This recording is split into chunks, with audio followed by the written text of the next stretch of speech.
Mabuhay everyone! Kumusta po kayo? Samahan niyo po ang aming pamilya sa pag-create po ng kauna-unahang family project ng aming baby sa school ngayong kindergarten. Gagawa po kami ng kanyang timeline o magko-consolidate po kami ng mga mahalagang pangyayari sa kanyang buhay mula nang siya ipinanganak hanggang sa kasalukuyan. So pinlano po muna namin. Tapos hinayaan po muna namin siya na siya po ang magdisenyo at mag-conceptualize ng aming po magiging tema sa kanyang project. At ayan nga po, medyo patapos na po ito dahil hindi na po kami nakapag-video dun sa paraan namin ng paggagawa, pero mamaya hayaan nyo pong ipakita po namin sa inyo ang finished product. So ang ginawa po namin komprehensibo dahil po medyo mahiling nga po talaga ako sa mga litrato at pagkuha ng mga larawan or monthly photoshoot ng aking baby. Naging madali po ang trabahong ito dahil nga po naka-album na po sa kanyang Facebook at maging sa aming drive ng aming pamilya ang kanyang mga larawan at ang mga mahalagang pangyayari, kasi po na-foresee ko na po ito na pag nagpa-project po siya,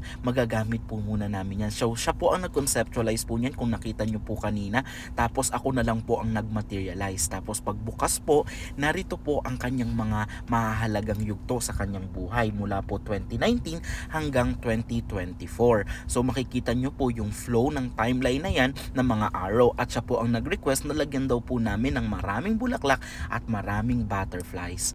First, makikita nyo po ang 2019 nung araw po na ipinanganak po siya. Ganon din po ang monthly photoshoot niya. Tapos 2020, ito po ang kanyang pagdiriwang ng kauna-unahang kaarawan sa amin pong probinsya sa Oriental Mindoro. Tapos po, punta na po tayo sa 2021 kung saan isinelebrate po niya ang kanyang second birthday, at dito naman po una niyang natutunan ang pagbablog. Ganon din po ang mga traffic lights, letters, sounds, animals, at naging mahilig din po siya sa pagpo-post sa mga litrato. Ngayong 2022, ito naman po ang kanyang third birthday na kung saan na humilig naman po siya kay Elsa of Frozen. At dito naman po siya kauna-unahang pumasok sa ballet school dahil sa pangarap niyang maging ballerina, at natuto siyang magmahal po talaga ng mga aso at pusa.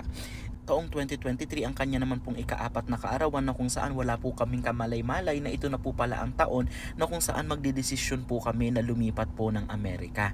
Ngayon naman pong 2024, ito po ang highlight na kung saan siya po ay pumasok dito sa Amerika sa Bright Beginnings Academy at gumraduate po, ang kauna-unahan pong graduation ng buhay niya, at makapag-travel po sa Key West, ang kaduluduluhang lugar sa Amerika, ang makahawak ng alligator sa alligator farm, ang makapunta po sa iba't ibang mga hotels sa Orlando at dito sa Palm Beach, ang makavisit sa Lion Country Safari, at ang pagkahumaling sa pagdodrawing at pagpipaint. At dito naman po ang kanyang kindergarten na kung saan ito na po yung kasalukuyan. So after po naming magawa, tuwang-tuwa po siya at excited na i-present po ito sa kanyang klase, at yan na po, sobrang proud din po ng kanyang teachers. At ito naman po ang mga snippets at malinaw na version ng content ng kanyang project. Ang project na ito ay naging family bonding na rin po namin. May mga awayan, kulitan, pero naging masaya po kami na makita po ang output ng aming project. Maraming pong salamat sa opportunity na ito. Salamat po sa suporta. Paalam!